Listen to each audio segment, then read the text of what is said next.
Nós temos hoje como responsabilidade uma reflexão muito significativa em cima desse nosso tema, os convites da vida. São diversos os convites. Joana de Ângeles, na sua obra Convites da Vida, apresenta para nós 60 convites diferentes. A cada capítulo da obra, um convite novo para que a gente possa despertar no grande propósito da vida. Nós vamos conversar um pouco sobre o convite à regeneração. Esse convite à regeneração é, na verdade, o convite de Deus ao processo de reerguimento das almas, que de alguma forma se afastaram do propósito superior do seu plano divino. Só faz sentido falarmos em regeneração quando nós estamos falando de alguém que, por algum momento, por alguma ação, se deslocou daquilo que era o ideal, abraçando propostas de conduta, de palavras ou de pensamentos que se afastassem do plano divino. Regenerar, portanto, é redescobrir em nós o plano que Deus tem traçado para as nossas vidas, a fim de que, compreendendo com nitidez o que seja o objetivo do existir, nós consigamos hoje fazer um despertamento efetivamente das nossas almas, nem que seja do ponto de vista intelectual, para que a gente compreenda o plano que está traçado por Deus e o que Ele espera de todos nós. Observando o que está disposto nas obras espíritas, hoje nós vamos fazer um passeio pela filosofia espírita. Vamos mergulhar nos meandros que constituem o plano de Deus e trazer para os nossos olhos a estrutura apresentada na doutrina espírita do plano divino para as criaturas humanas. Vamos ter a oportunidade de falar dos 7 pontos, dos 7 passos, dos 7 ingredientes que constituem o plano de Deus para as criaturas humanas e verificarmos onde nós nos inserimos nesse majestoso trabalho da natureza de oferecer a nós a instrumentação para que nós alcancemos o objetivo e o destino de todos nós. Então, nós vamos hoje caminhar em cima de cada um desses 7 elementos que constituem aquilo que é possível retirar das obras espíritas como sendo o plano divino estabelecido para as criaturas humanas. Vamos ao plano. O ponto número 1 do plano, o primeiro elemento do plano de Deus, que está contido em 5 questões distintas do Livro dos Espíritos. Questão 115, questão 121, 133, 634 e a questão 1006. Nessas 5 questões da obra básica, os espíritos repetem a Allan Kardec a mesma informação. Os espíritos são criados ignorantes e simples. Ignorantes em que sentido? Desconhecedores de tudo. Quando se fala desconhecedor, é desconhecedor mesmo, não sabe nada. Às vezes a gente pensa que isso está se referindo ao início da espécie humana. Negativo. É lá atrás, na criação efetiva dos princípios espirituais, onde nós não sabemos realmente nada. Quando nós chegamos na condição de homens, quando começamos a ter as primeiras encarnações nas condições hominais, quando nós já somos efetivamente espíritos no sentido lato da palavra, então nós vamos perceber que já temos uma conquista enorme. Nós já sabemos caçar, já sabemos correr, fugir, coordenar um corpo complexo com diversos órgãos, que estrutura bilhões, trilhões de células. Nós já possuímos uma inteligência ainda que rudimentar, capaz de estabelecer uma série de soluções para problemas simples que a vida apresenta. Nós já temos uma caminhada absurdamente longa. Quando se fala de ignorância, Não é a ignorância de sermos grosseiros, de sermos brutos. É a ignorância do desconhecimento. Nós não sabemos nada no princípio de todas as coisas. E essa é uma das partes mais interessantes da evolução do homem. Deus nos cria absolutamente desconhecedores de tudo, para que todas as nossas conquistas sejam fruto do esforço de cada um de nós. Isso é lindo, porque ele oferece a nós as potencialidades da criatura, mas ele não oferece a virtude já inteira. Ele nos concede a possibilidade de a ignorância oferecer ao longo do tempo a possibilidade de se transformar em instinto, depois emoções, depois razão, depois intuição, sentimentos, e aí nós vamos crescendo na direção do processo evolutivo da criatura na senda da felicidade efetiva. Então, a ignorância, ela é nos oferecida para que a gente consiga crescer e se desenvolver. É por isso que a gente tem essa condição, para que todas as nossas conquistas sejam fruto do nosso esforço, para que eu não tenha recebido nada gratuitamente, como se fosse um favor de Deus, mas quando eu olho para aquilo, tudo que eu conquistei é fruto do exercício meu, no aproveitamento de tudo aquilo que a vida me ofereceu. Então, segundo a doutrina espírita, o homem é criado ignorante, ou seja, desconhecedor de tudo, e simples. Simples no sentido de que nós, coitadinhos de nós, não somos capazes no começo de administrar coisas complexas, somos estruturas espirituais profundamente simples, nenhuma molécula a gente consegue administrar, que dirá um corpo. Nós somos muito primitivos, nós somos ainda muito ingênuos, desconhecedores de tudo, e, portanto, não sabemos trabalhar estruturas físicas que sejam mais complicadas. À medida que a evolução vai se processando e nós começamos a experimentar lá na frente a administração de uma célula, meu Deus, administramos uma célula. Já somos capazes de cuidar de ribossomos, cromossomos, lisossomos, mitocôndrias, retículo endoplasmático rugoso, retículo endoplasmático liso, centríolos, nossa, membrana, núcleo, citoplasma.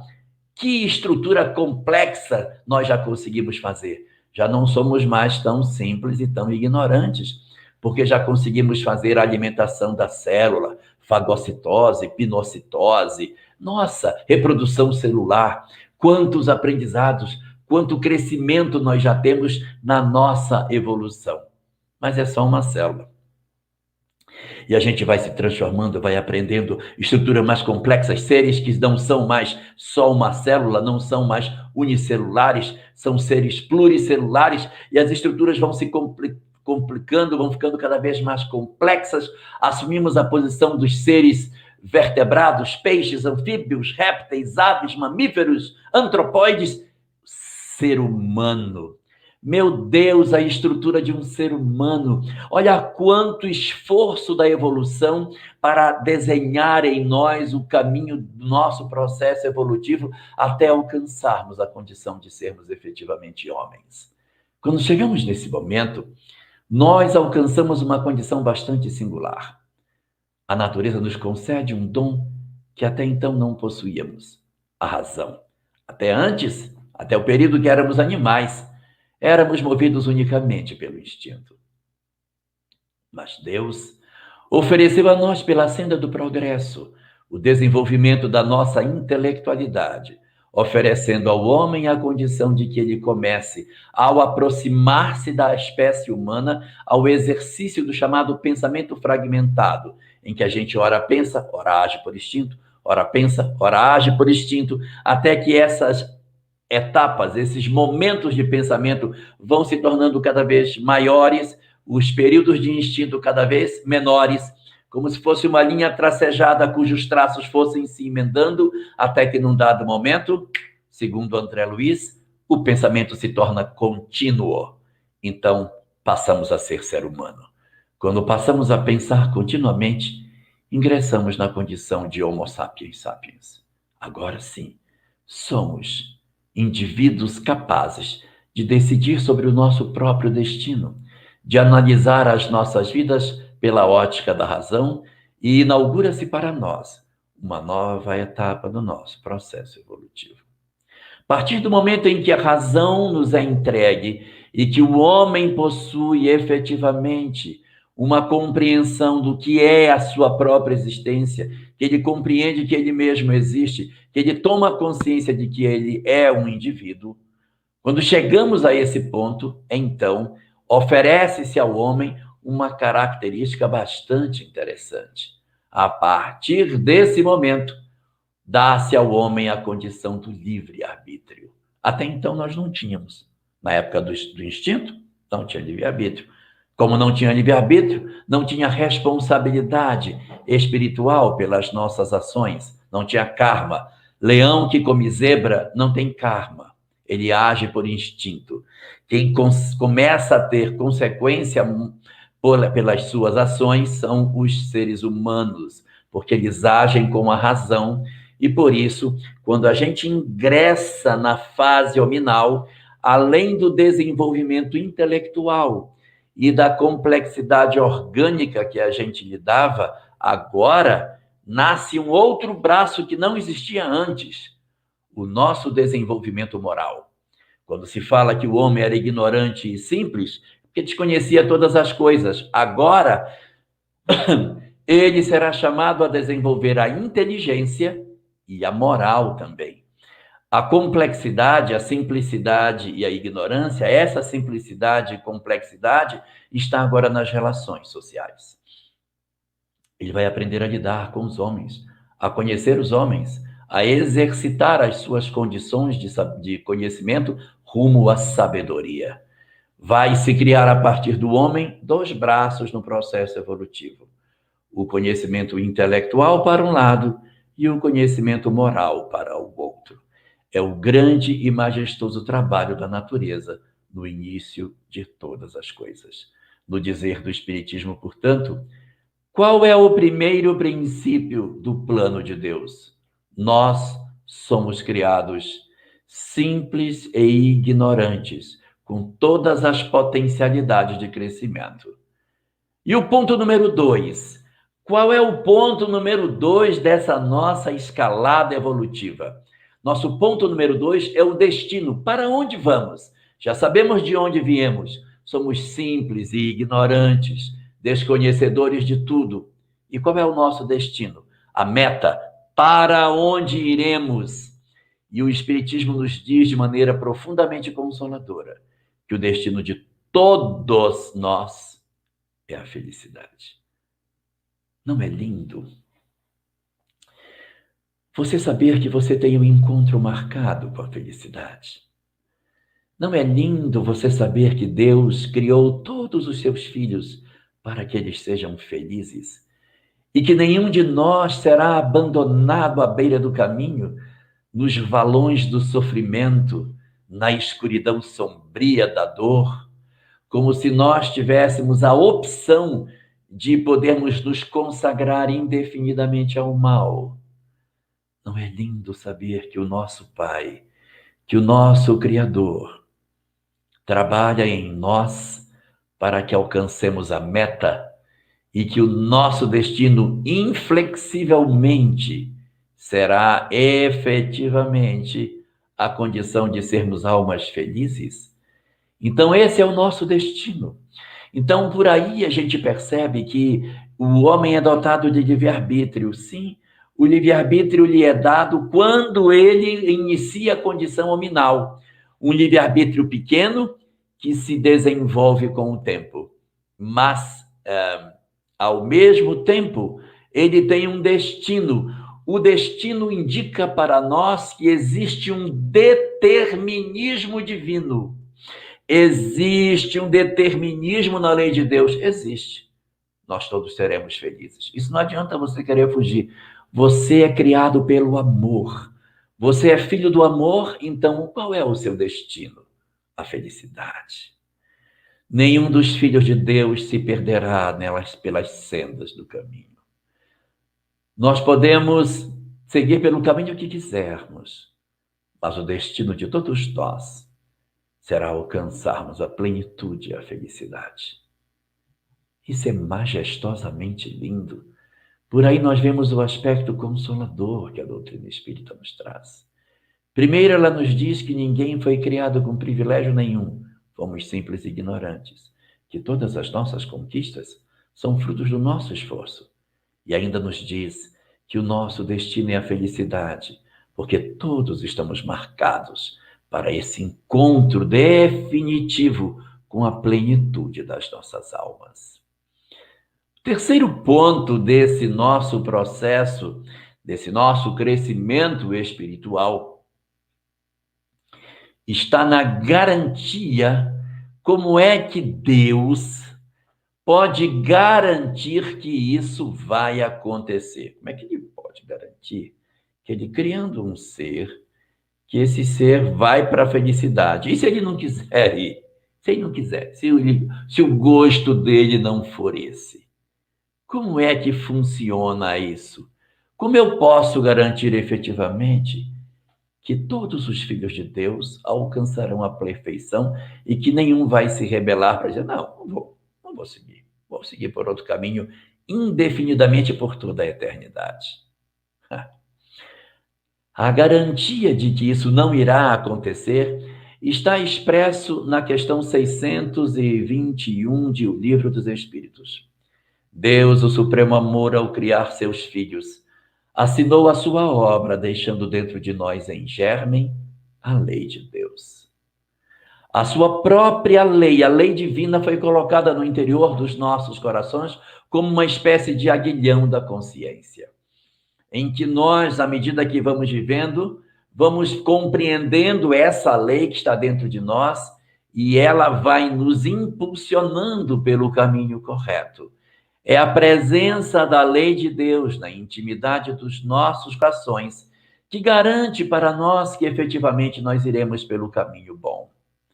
Porque quando nós fazemos uma opção que não é correta, a consequência natural do processo da desobediência é a infelicidade. Isso é o que está disposto na questão 614 de O Livro dos Espíritos. A desobediência torna o homem infeliz. Então, é o processo da infelicidade que, de certa maneira, serve como o aguilhão da consciência que empurra o espírito a perceber: não estou no caminho bom. Não tenho, na verdade, essa possibilidade de permanecer nessa rota. Então, eu preciso efetivamente mudar as minhas convicções, os meus conceitos. Então, ele faz os homens simples e ignorantes. Sim, é verdade. Depois de fazer os homens simples e ignorantes e apontar a felicidade como destino, ele diz: para que você não se perca, eu vou te dar a bússola. Porque dizer que você tem que seguir pelo caminho do bem e não dar a bússola é condenar a missão a um fracasso. Mas ele coloca a bússola dentro de cada um de nós, a sua própria lei. E o homem, de posse dessa propriedade espiritual, que é a compreensão de sua lei, consegue perceber o certo e o errado. Nem sempre a gente percebe, pois é. Enquanto não percebe, o homem tropeça e cai. E quando ele tropeça e cai, ele sente a consequência do mal. E além disso, Deus sempre envia seus missionários. É o que está escrito na questão 621A de O Livro dos Espíritos. Se o homem tem a lei de Deus dentro de si, porque foi preciso que ela fosse revelada, ou seja, que viessem vários para revelar a lei de Deus, para despertar o coração do homem. Então dizem os Espíritos, porque o homem a esquecera e Deus quis que ela fosse lembrada. Então, em todas as épocas da humanidade, missionários extraordinários aqui estiveram para acordar as nossas almas, para a percepção do que seja a lei de Deus em diversos campos do conhecimento. Na área da religião, grandes iluminados do campo religioso aqui estiveram revelando a lei de Deus. No campo da filosofia, Quantos missionários filósofos aqui estiveram para descerrar diante dos olhos dos homens as leis de Deus. E no mundo da ciência, no campo da física, da química, da biologia, nós encontramos quantos reveladores das ciências naturais, no campo da matemática, para apresentar aos homens as leis de Deus, para que nós despertássemos para esse conhecimento que estaria dentro de nós em germe, e que à medida que a gente fosse se voltando para o entendimento dessas leis, elas iriam desabrochando nas nossas almas, fazendo uma compreensão mais plena de todas as coisas que nós temos para viver. Essa seria, portanto, a terceira das etapas, dos pontos, dos fundamentos do plano de Deus. O fato de sermos simples e ignorantes.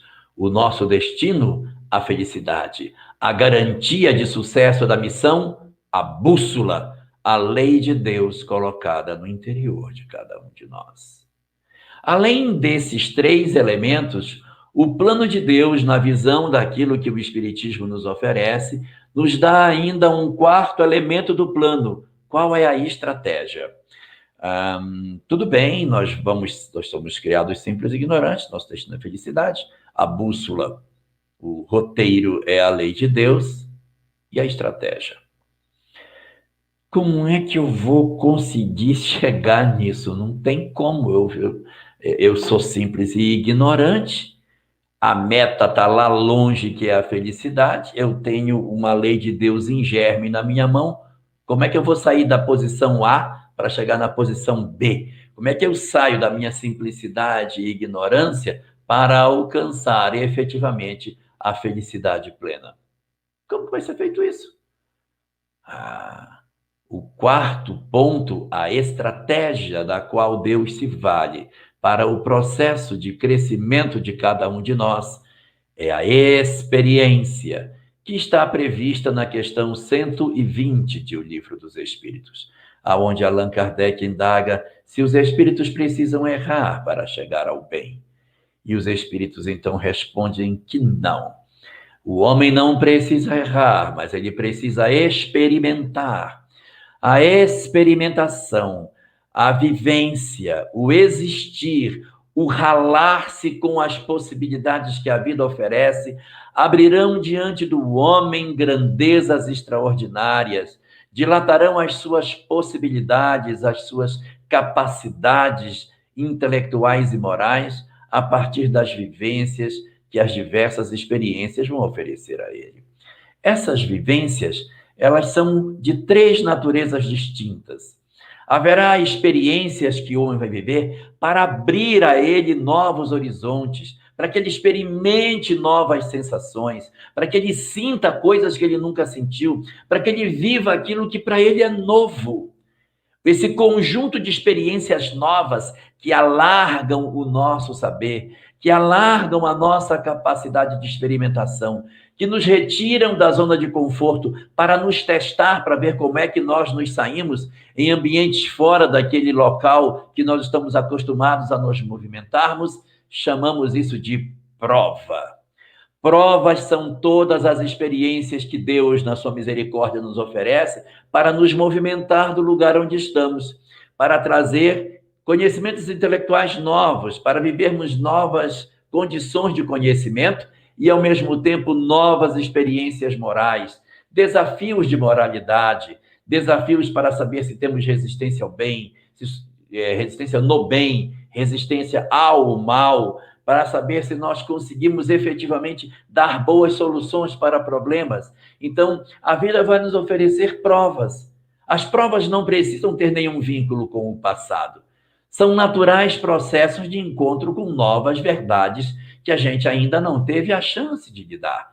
Viver, às vezes, situações dolorosas, de sofrimento, de alegria, de tristeza, porque também fazem parte da movimentação do espírito para sentir se ele realmente está capaz de enfrentar desafios maiores. As provas, portanto, são os saculejos naturais da existência, movimentando o espírito para um lado e para o outro, para ver se ele já tem musculatura moral e intelectual para lidar com as diversas circunstâncias que a vida tem.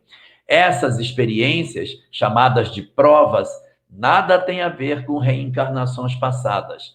São os desafios, às vezes doenças, às vezes dramas, perdas, dores, alegrias, favores, dificuldades, amargores, que não necessariamente têm vínculo com o ontem, mas são formas de mover a criatura humana em cima dos seus processos de crescimento espiritual. Então, uma das estratégias de experiência que Deus se vale são as provas. O segundo modelo de experiência que Deus nos oferece para que a gente consiga rever as nossas condições não são mais as provas. Há um segundo tipo de experiência, chamado de expiação, que essa sim está ligada com as experiências anteriores. A expiação é o reviver das provas que nós no passado experimentamos e não demos boa solução. Quando nós experimentamos uma prova, e a prova é natural da evolução humana, a gente vai para lá, vai para cá, a experimentação da prova é um processo de crescimento do espírito, então nós podemos dar boas ou más soluções. Provas em que a gente não dá boas soluções, elas retornam. Quando uma prova retorna porque a solução não foi boa que nós demos, aí ela não se chama mais prova. Aí ela já tem um aspecto de intencionalidade do retorno da lei sobre nós. Esquece prova. Agora ela se chama expiação. A prova é o movimento natural da vida que joga a gente para cá e para lá. As dores vêm, as dores vão. Alegrias vêm, alegrias vão. Desafios morais vêm, desafios morais vão. A expiação não é esse movimento natural da lei. Só existe expiação quando o homem erra. A expiação não é uma condição natural do processo evolutivo. Ela decorre porque o homem errou.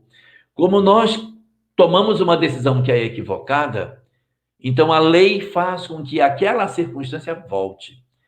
E a gente revive a experiência numa segunda circunstância para ver se a gente acerta da segunda vez, ou da terceira, da 10ª, da 20ª, quantas vezes se fizerem necessárias, até que a gente consiga realmente vencer aquela dificuldade. Então, a experiência através da expiação é o revisitar das mesmas vivências mal resolvidas que são evocadas pelo nosso eu profundo.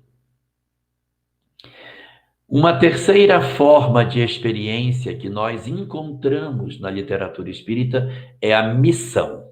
O que é a missão? A missão, semelhante à expiação, também tem a ver com o passado, porque a prova não tem nada a ver com o passado, ela é do presente, no exercício natural do crescimento do homem. A expiação, não, ela vem do ontem, são os erros do ontem chamados de volta no hoje. E a missão? A missão também vem do ontem, mas não como erro, vem como acerto. São os créditos diante da lei, enquanto que as expiações são os débitos diante da lei.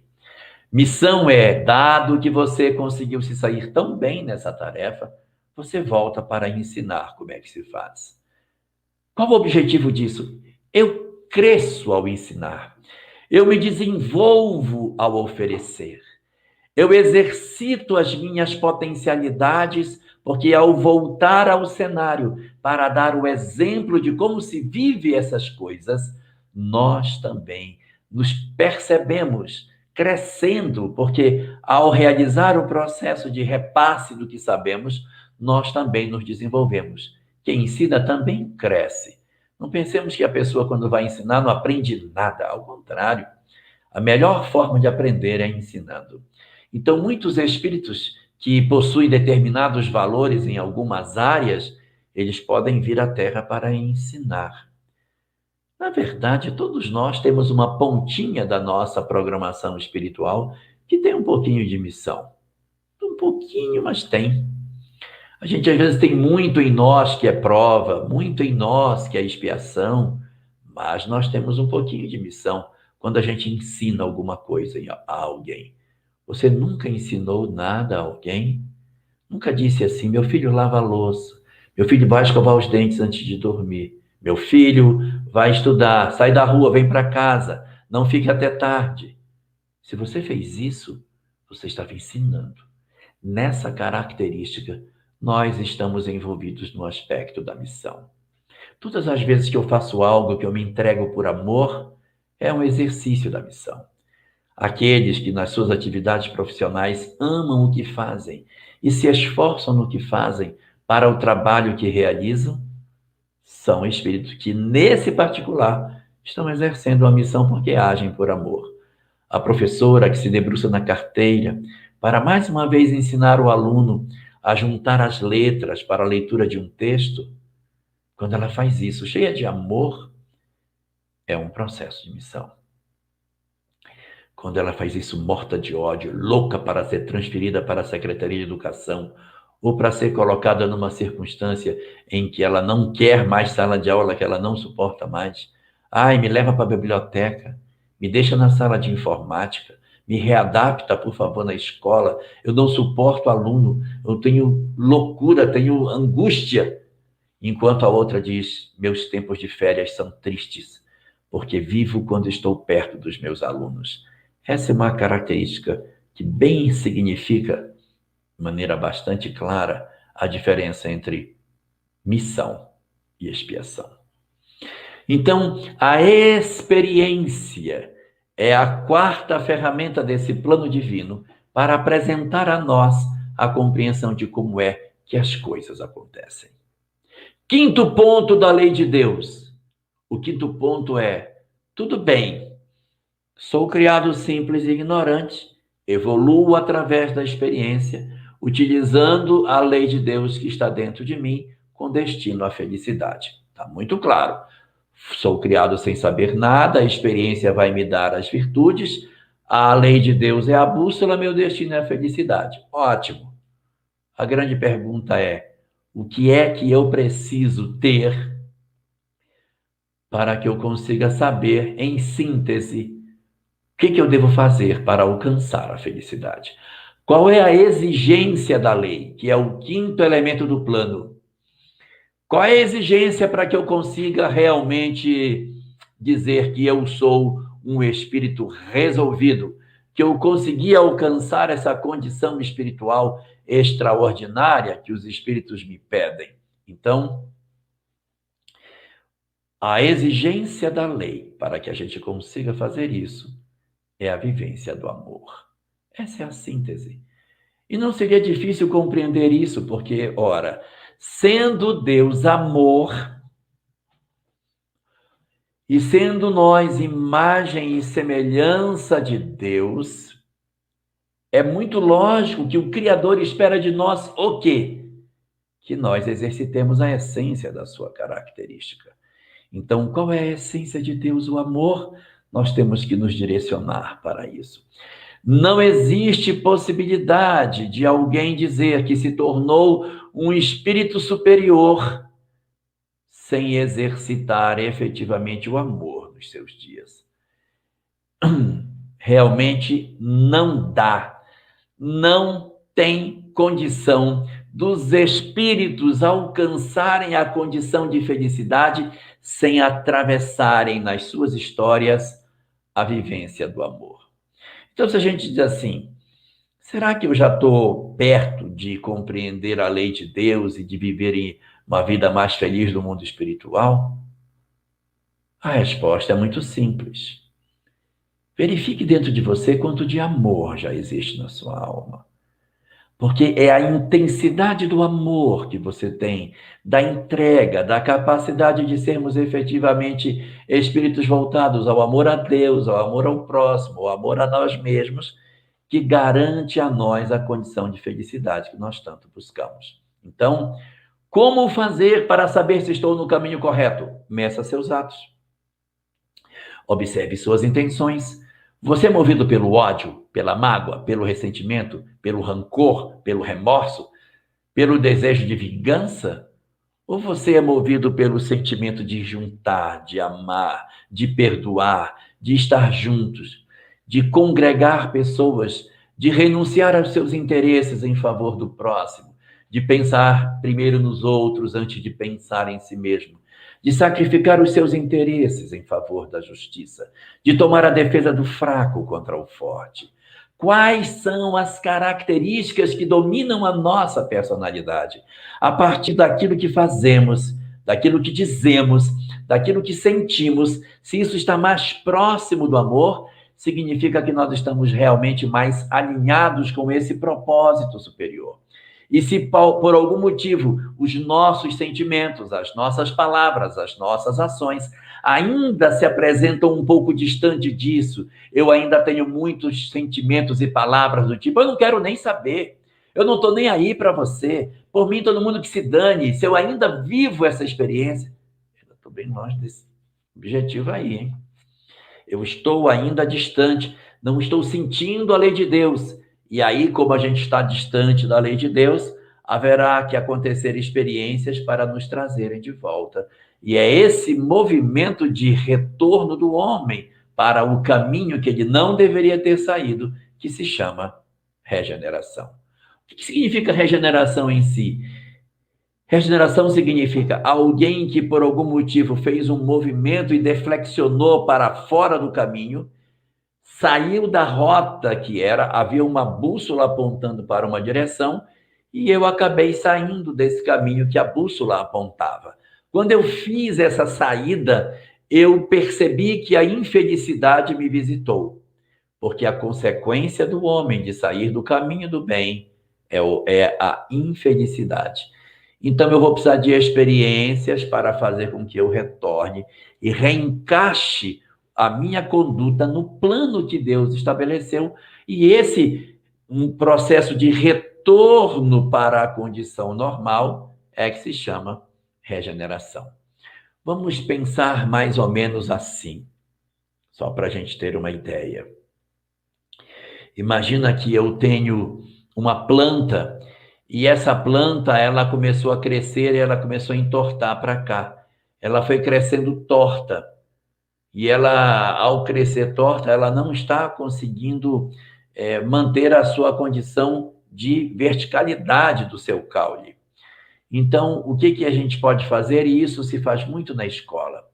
Você coloca uma caixa de sapato em cima da plantinha e essa caixa fica tudo escuro e você abre um buraquinho de um lado da caixa para onde a raiz não está. A raiz dobrou para o lado direito. Então, você coloca o buraquinho pelo lado esquerdo. A luz entra por aqui. E a planta, ela tem um processo chamado heliotropismo. Ela se desloca na direção da luz. Então, a planta começa a fazer um movimento para ir buscar a luz, porque ela precisa da luz para viver. É esse movimento de deslocamento na direção da luz que é o processo de regeneração. A planta está fazendo um movimento na direção da luz, tal como o espírito faz quando ele percebe que ele está equivocado e que ele precisa mudar. Então, a partir desse quinto elemento do plano, que seria a exigência, que é o amor, nós vamos perceber que eu preciso obrigatoriamente experimentar o amor para que eu possa dizer, sim, agora eu estou alinhado com o propósito superior. Mas este é apenas o quinto ponto do nosso plano. A partir de agora, nós vamos ver o sexto e penúltimo item do plano que Deus estabeleceu para que os espíritos possam alcançar a felicidade. O sexto ponto desse plano é como é que você avalia se realmente o espírito está crescendo ou não. Como é que eu faço para ter a certeza que o espírito está crescendo? Como é que eu provo que ele está evoluído?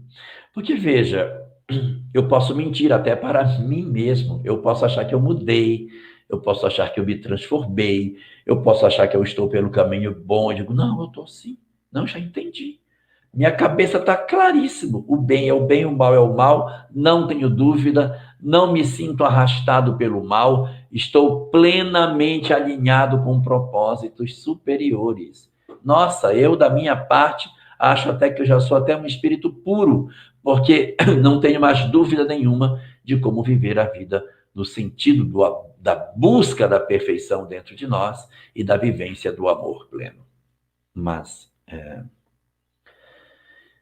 será que é verdade mesmo? Será que eu de fato sou assim? Será que eu estou tão já resolvido do ponto de vista espiritual?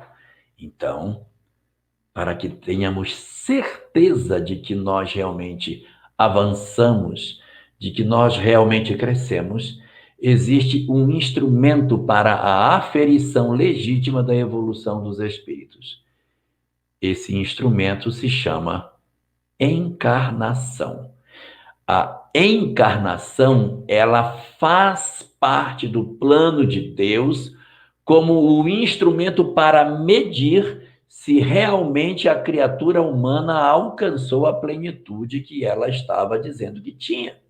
Então, revisando as nossas reflexões, nós somos criados simples e ignorantes, evoluímos através da experiência, tendo como bússola a lei de Deus, tendo como destino a felicidade e tendo como exigência para alcançar isso a vivência do amor. Mas para saber se nós realmente crescemos, não dá para ficar indefinidamente no mundo espiritual.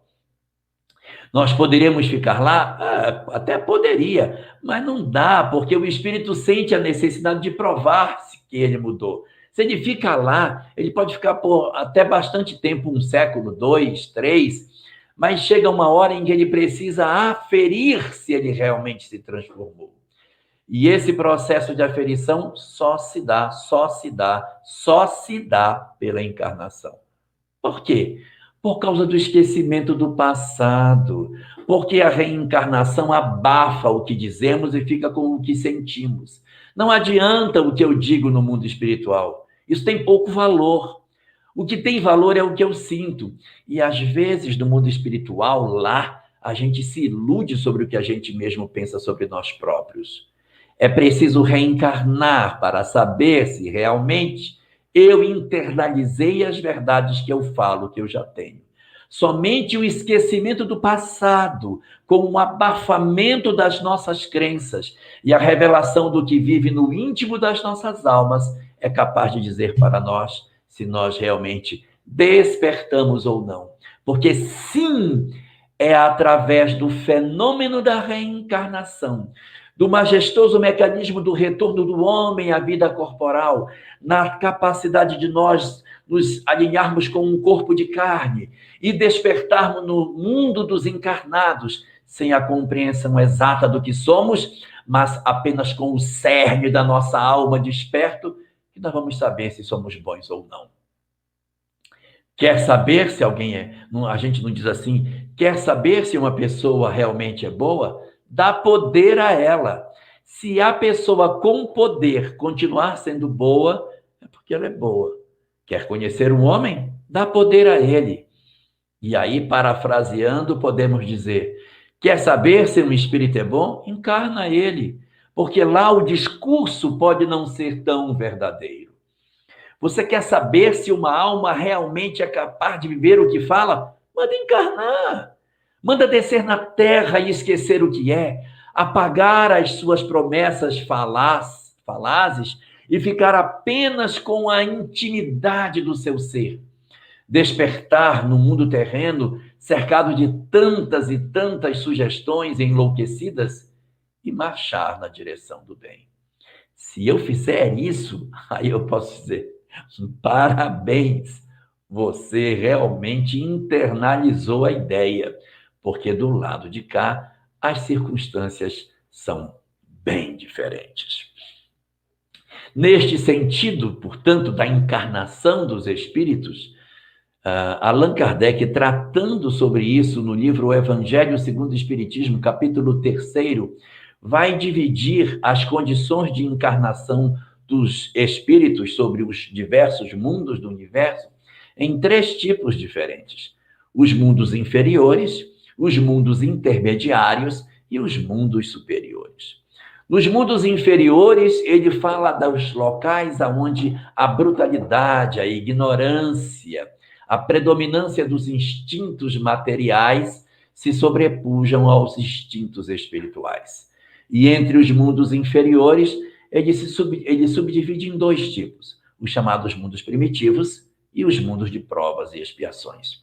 Mundos primitivos são, de maneira bastante rápida e clara, a pré-história.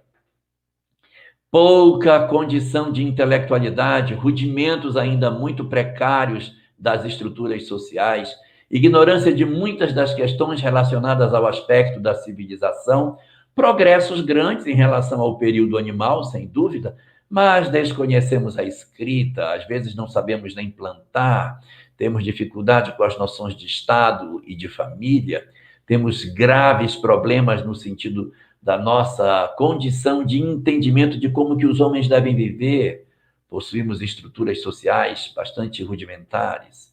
Esses são mundos primitivos.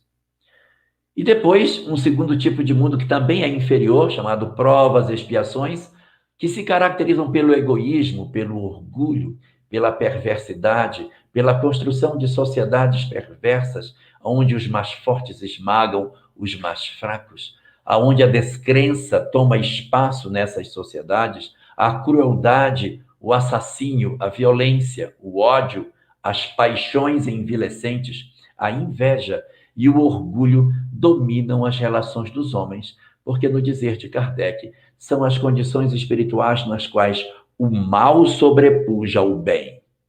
Observe que nos mundos primitivos ainda estamos mais como provas do que como expiações. Estamos ainda aprendendo, conhecendo. O leão vem e come uma pessoa, arranca um pedaço dela. Ah, está pagando do passado. Não, ele está em prova. O leão comeu ele porque comeu. Mas é prova, não é expiação. São espíritos que não têm nem passado para ter uma expiação. Do mesmo jeito que a zebra, o leão veio e comeu a zebra. Ah, ela está pagando. Não está pagando do passado. Quando a gente ainda está no início do nosso processo evolutivo, nós temos muito mais provas que podem ser dolorosas do que expiações, doenças, mutilações, tudo no campo da prova. Quando a gente evolui e que começa a refletir sobre a dor, aí ela pode ser realmente uma expiação. Então, nos mundos de provas e expiações, os espíritos já passam por determinadas experiências, não só por prova, mas por expiações, pelo contato deles com a sua história pregressa. Esses são os mundos inferiores. E nós temos os chamados mundos superiores. São os mundos marcados por uma condição oposta dos dois primeiros. Enquanto nos mundos de provas e expiações é a condição em que o mal supera o bem, e no mundo primitivo é quando a ignorância supera a inteligência, nos mundos opostos, que são os mundos superiores, ao invés de ser o mal que supera o bem, é o contrário, é o bem que supera o mal. Esses mundos são chamados de mundos ditosos ou mundos felizes, onde o bem supera o mal. E quando as pessoas perguntam, mas como é que o bem pode superar o mal, meu Deus? Se todos nós somos espíritos numa condição que podemos enganar os outros, é porque nos mundos ditosos não dá para enganar, porque pode-se fazer a leitura do pensamento. Então, nós temos os mundos ditosos, é verdade, e temos acima dos mundos ditosos, onde o mal já supera o bem, os mundos chamados de celestiais, constituído por comunidades de entidades extremamente evoluídas e que nós não conseguimos nem entender como é que essas sociedades ao certo funcionam. Nós temos poucas informações sobre como funcionam os mundos celestiais, porque estão tão longe de nós. Então, nós temos mundos primitivos e mundos de provas e expiações como inferiores. Mundos ditosos e mundos celestiais como mundos superiores. Mas faltou um. Faltam os mundos intermediários. Os mundos intermediários nos interessam de maneira muito particular hoje, porque o nome deles é mundos de regeneração. Observe que não é mundo de regenerados, é o mundo onde as almas vão fazer aquele movimento da plantinha na direção da luz. Ué, não vai fazer isso na Terra, não? Pode, nós podemos estar na Terra com uma característica de regeneração. Quando isso acontece? Quando eu estou verdadeiramente desejoso de mudar. Porque o mundo de provas e expiações não é caracterizado pela predominância do desejo do homem de querer ser melhor.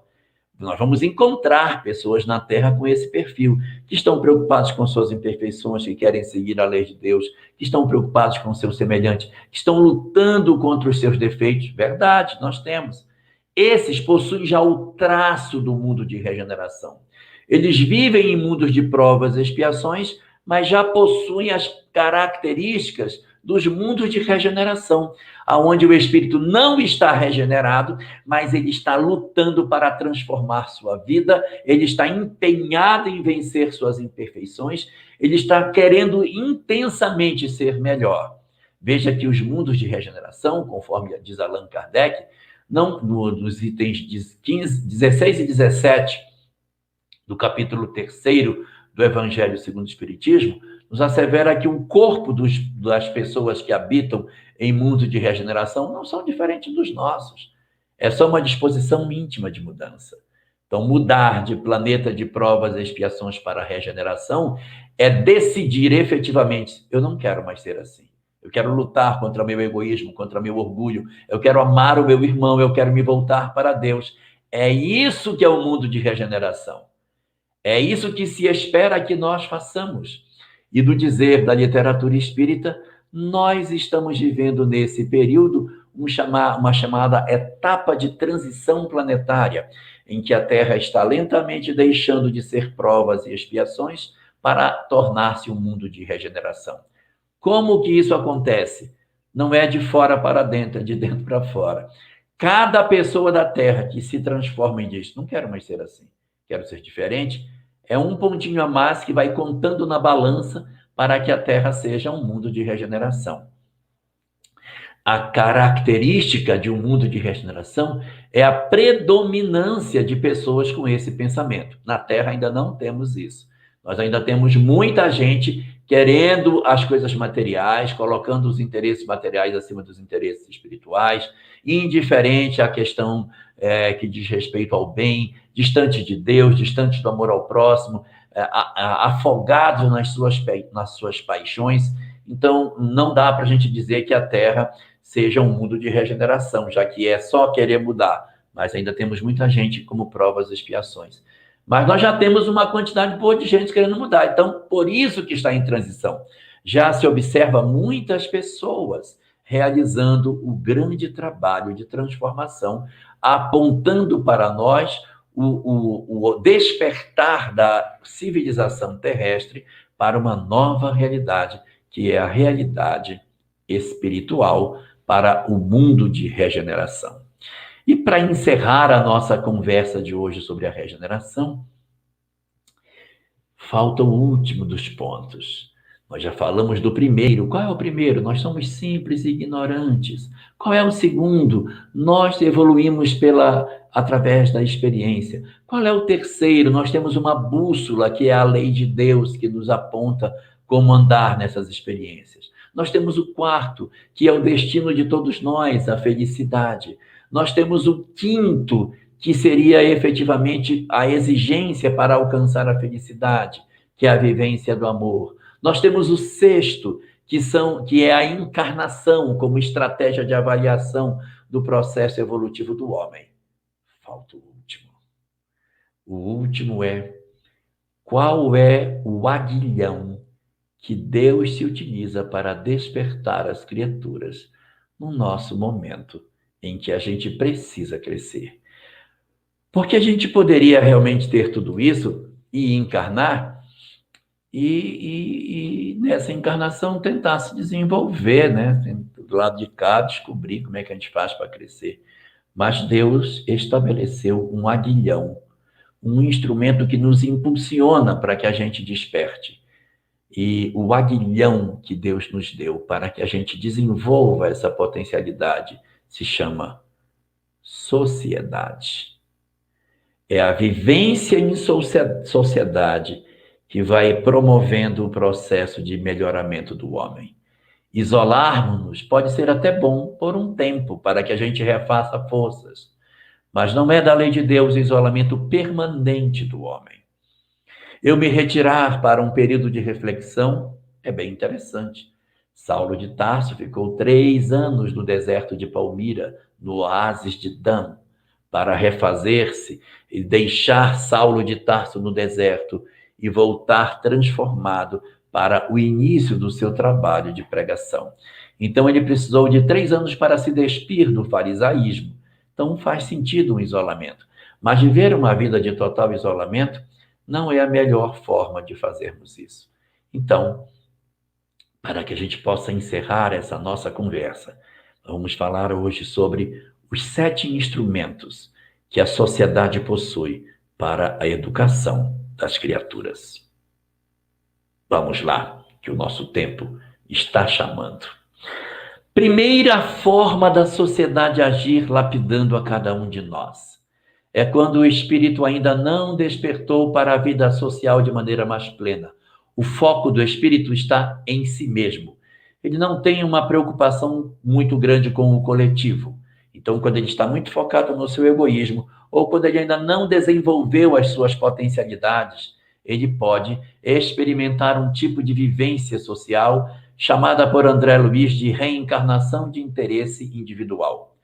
O espírito reencarna em sociedade, mas o foco é mais nele do que nos outros. Ele vem mais para aprender ele com ele mesmo do que a partir de um serviço de atividade no bem. Então, as reencarnações de interesse individual é quando eu reencarno e aquilo interessa mais a mim do que a coletividade. Quem são os espíritos encerrados nessas circunstâncias? As almas ingênuas, que ainda não sabem fazer muita coisa, reencarna por interesse individual. Elas vêm mais como prova para exercitar, vêm crescer, estão nas suas primeiras encarnações humanas, encarnação de interesse individual. 2, almas profundamente comprometidas, extremamente enroladas com a lei, com graves problemas de comportamento do passado, que renascem limitadas do ponto de vista físico ou mental, ou as duas ao mesmo tempo, em que elas não têm condição de oferecer muita coisa para a sociedade. Aquela encarnação serve mais para elas do que para a sociedade como um todo. Então, são experiências também que nos chamam para um processo de vivência que está muito relacionado com a minha própria história.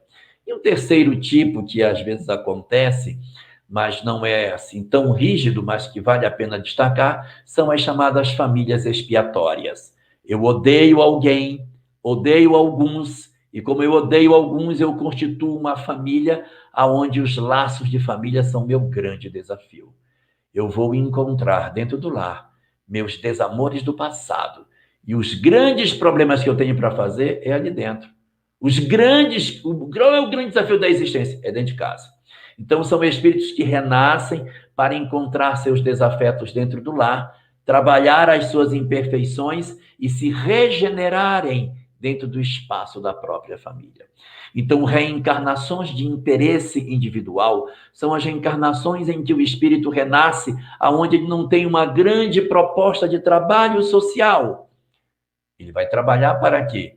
Ou porque é uma alma ingênua que está se desenvolvendo, ou ele tem uma encarnação profundamente limitada por conta das circunstâncias orgânicas e mentais, ou ele vai viver dentro de uma história familiar que vai chamá-lo para o despertamento das suas emoções em virtude das circunstâncias de ter odiado alguém e a vida trouxe para dentro do lar a pessoa que ele tanto odiava. Portanto, fiquemos espertos com os nossos ódios, principalmente nesses tempos de tanta polarização política, para que a gente não atraia para dentro do nosso lar alguém que a gente tanto odeia. Odiou, vai atrair. Não odeie as pessoas, para que não tenha que conviver com elas mais perto na próxima existência. Esse é o número 1, as reencarnações de interesse individual. E se ao invés de eu odiar uma pessoa, eu não odeio, eu odeio um grupo social todo, eu odeio um time de futebol, tenho ódio de um time de futebol, tenho ódio de um país, tenho ódio de um determinado segmento social do qual eu faço parte, eu odeio um partido político, eu odeio, não é mais uma pessoa. Quando é uma pessoa, é dentro de casa, as encarnações, elas acontecem dentro de casa e eu vou me regenerar na relação familiar. Quando eu odeio não é uma pessoa, mas é um grupo grande de pessoas, a consequência da lei é a inversão social expiatória. Eu renasço dentro do grupo que eu odeio. Odiou, cai para dentro. Ah, eu odeio flamenguista, tenho ódio, toco fogo na bandeira do Flamengo, não consigo nem ouvir falar esse nome. Cuidado, não odeie demais, porque você pode renascer no meio deles. Então é assim que se resolvem os ódios na humanidade. Árabes e judeus se odeiam, vão nascer trocados. Árabes como judeus, judeus como árabes, para diminuir o desamor entre esses dois povos. Assim funciona a lei de Deus no processo de regeneração das criaturas. Se odiei poucos, cai dentro da família. Odiou muitos, você renasce no meio do grupo social para aprender a amar aquilo que você rejeita. Este é o segundo elemento. Terceiro elemento é o reverso da medalha. Ao invés de eu odiar, eu amo. Então, quando eu amo, ao invés de ter reencarnações de interesse individual, eu tenho reencarnações de interesse coletivo. Tenho problemas? Tenho. Tenho conflitos? Tenho. Mas vou fazer uma grande obra no bem. Vou fazer um exercício no bem. Não é necessário que seja religioso. Vou ser uma professora primária, vou ser um servidor público, vou ser um médico, uma profissão qualquer, um político, alguém que tenha uma atividade que envolva a população, que faça bem a quem está em torno dele. Então, chamam-se encarnações de interesses coletivos, em que eu posso receber até um corpo mais saudável, uma condição até mais favorável pela aposta que se faz de que eu, com aqueles recursos, possa fazer um trabalho pela sociedade. Pode ser até no ambiente religioso. Quando você recebe uma tarefa do ponto de vista de interesse coletivo, a misericórdia de Deus pode vir, pode vir e oferecer a você recursos além dos necessários para que você consiga realizar melhor a missão que você tem para fazer. Reencarnações de interesse coletivo se opõem às reencarnações de interesse individual. Nas reencarnações de interesse individual, o foco está em mim. Nas encarnações de interesse coletivo, o foco está no outro. Nas reencarnações de interesse coletivo, eu reencarno movido pelo bem, pelo amor, e vou fazer um trabalho no bem, diferente dos casos de quando eu rejeito um grupo social, que seria o da inversão social expiatória, no qual eu, rejeitando por ódio, eu caio dentro desse grupo por expiação. Nas reencarnações de interesse coletivo, eu vivo em sociedade para oferecer de mim o melhor para a construção de uma sociedade mais harmônica. Então, aqui dos 7 elementos, já vimos 3. Reencarnação de interesse individual, que seria a média. Uma para baixo, a encarnação chamada inversão social expiatória. E uma para cima, as reencarnações de interesse coletivo. Vamos ver uma quarta. E se o espírito odiar, mas odiar mesmo, odiar muito, e ele já renasceu, ele já viveu, ele já insistiu, ele já gritou e ele já reencarnou, mas ele não muda. Esse é difícil. Ele continua fazendo o seu processo de ódio e está endurecido nesse sentido. O que fazer com essa alma? Nessa circunstância, que é pior do que aquele que simplesmente odiava, mas é o renitente odiador das criaturas, de um certo grupo, ele pode experimentar uma outra circunstância. Ele para de reencarnar sistematicamente. Ele fica retido no mundo espiritual. Ele só vem de tempos em tempos, passa séculos ele encarna. Passa séculos ele vem de novo, porque ele precisa de muito tempo para rever. São entidades retidas no mundo espiritual e que vêm de tempos em tempos, porque eles precisam reencarnar, mas eles não podem vir sempre, porque eles precisam de muito tempo para refazerem os seus conceitos e poderem aproveitar efetivamente as oportunidades que a encarnação lhes concede. Então, nós temos aí um quarto tipo de circunstância. Já temos interesse individual, interesse coletivo, temos as pessoas em inversão social expiatória e agora aqueles que são o aprofundamento da inversão social. Quando aprofunda a inversão social, aí eles ficam retidos no mundo espiritual, vindo raramente para o planeta. Quinto modelo de instrumento para o processo de crescimento nosso na sociedade. Aqueles que estão acima do interesse coletivo. Porque as entidades que reencarnam por interesse coletivo não são almas extraordinárias, não. São almas como nós, que de repente fazemos alguma coisa no bem, mas temos uma série de problemas em casa, temos conflitos, temos algumas virtudes, mas temos uma série de defeitos. Então, acima da condição de interesse coletivo, que é uma circunstância bastante comum para as criaturas que possuem já um certo despertamento espiritual e que fazem algo na sociedade em termos coletivos, nós temos uma outra camada acima dessa. Do mesmo jeito que a inversão social pode agravar para os casos mais críticos em retenção para o mundo espiritual, para cima, as reencarnações de interesse coletivo, quando elas se tornam de espíritos realmente superiores, que realmente são missionários, que vêm não para tentar exercitar o bem, mas para fazer uma obra no bem, um serviço do bem, uma história de vida entregue ao bem, aí nós temos uma condição diferente. A encarnação missionária.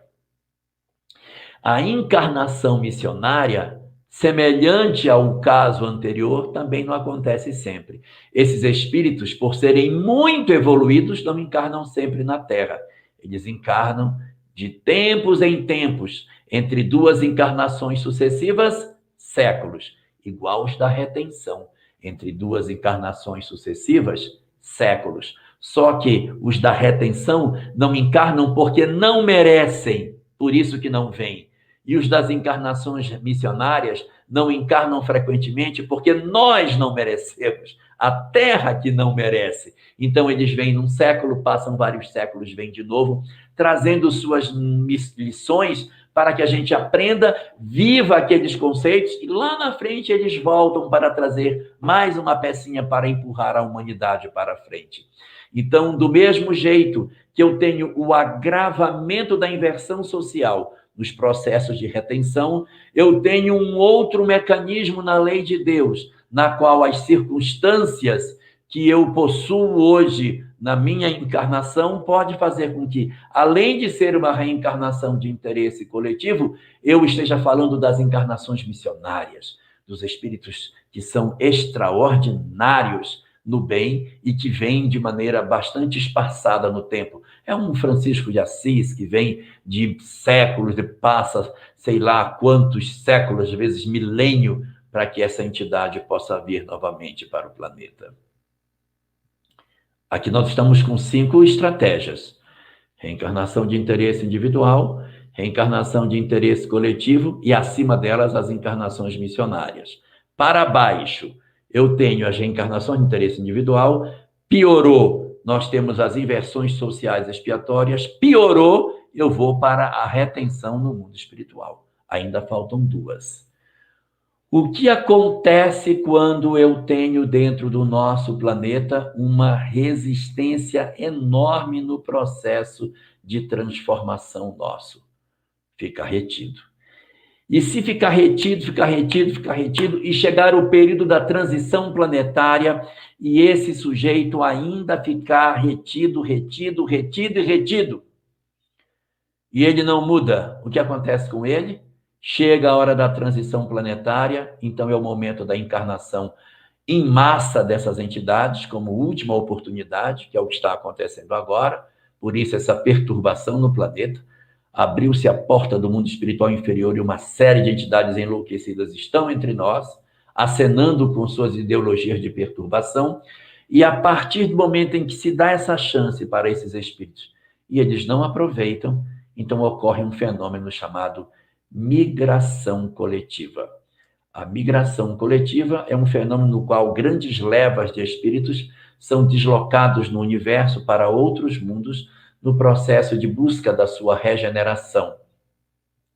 Se eles não conseguiram se transformar na Terra, e a Terra está se transformando em mundo de regeneração, se eles são tão endurecidos, não permanecerão aqui e serão, portanto, retirados da Terra e levados para outros lugares para recomeçarem uma história no mundo de provas e expiações, como aconteceu na Terra no passado, no período das chamadas grandes civilizações antigas, quando entidades muito inteligentes estiveram no planeta.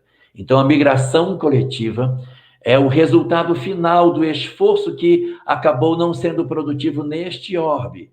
E como o processo de evolução não finda e os espíritos têm um encontro marcado com a felicidade, uma vez que a Terra não oferece mais as condições para que eles aprendam, eles se deslocam para outros mundos para continuar o seu processo evolutivo. Detalhe: as migrações coletivas só ocorrem em período de transição planetária. É só no período de transição que ocorrem as migrações coletivas. Enquanto não está havendo migração, eles ficam em inversão social expiatória, eles ficam retidos no mundo espiritual, eles ficam sofrendo a reencarnação de interesse individual, eles ficam nessas três experiências, ou interesse individual, ou retido no mundo espiritual, ou em inversão social expiatória, lutando para que eles consigam. Não deu certo, migração coletiva na transição.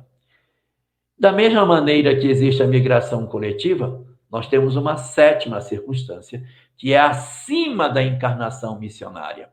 Espíritos extremamente elevados e que, de certa maneira, possuem uma possibilidade de nos ajudar no processo de crescimento, eles podem crescer tanto que já não cabem mais na Terra. Então, eles experimentam um outro fenômeno de migração, chamado migração individual, em que sai um indivíduo. Enquanto que na coletiva saem vários, aqui sai um.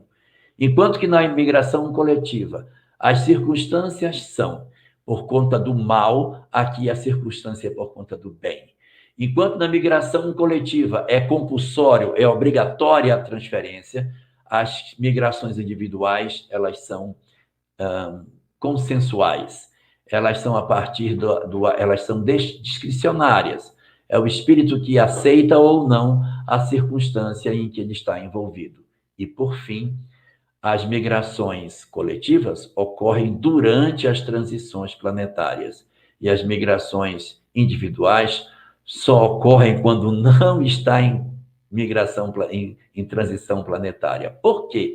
Porque na hora da transição eu preciso de todo o bem na Terra. Ninguém vai sair daqui no processo da transição. Então, um espírito que poderia sair do planeta para ir para outro lugar, individualmente porque evoluiu muito, não vai. Espera que a transição vai começar, eu preciso de você aqui. E eles permanecem para fortalecer o processo de transformação do planeta. E aí, portanto, hoje, quando a gente vive esse grande fenômeno da chamada transição planetária para um mundo de regeneração, o grande despertamento para todos nós é exatamente esse. Nós estamos indo para essa sociedade. Esse desenho do plano de Deus é a estratégia revelada pelos Espíritos para que a gente possa saber como fazer para que a gente possa permanecer no planeta. Mas, como os Espíritos superiores têm um poder de síntese extraordinário, nós poderíamos resumir tudo isso que eu estou dizendo em uma única frase de Jesus. Quando perguntamos, meu Deus, diante de tudo isso, o que é que eu tenho que fazer para ficar na Terra? O que é que eu tenho que fazer para permanecer aqui? Então, Jesus, preocupado com essa pergunta, deixou para nós a terceira bem-aventurança, que é a síntese de tudo isso que falamos, e que resume muito bem tudo o que dissemos até agora. Disse Jesus no seu primeiro discurso público na terceira bem-aventurança: bem-aventurados os mansos, porque eles herdarão a terra.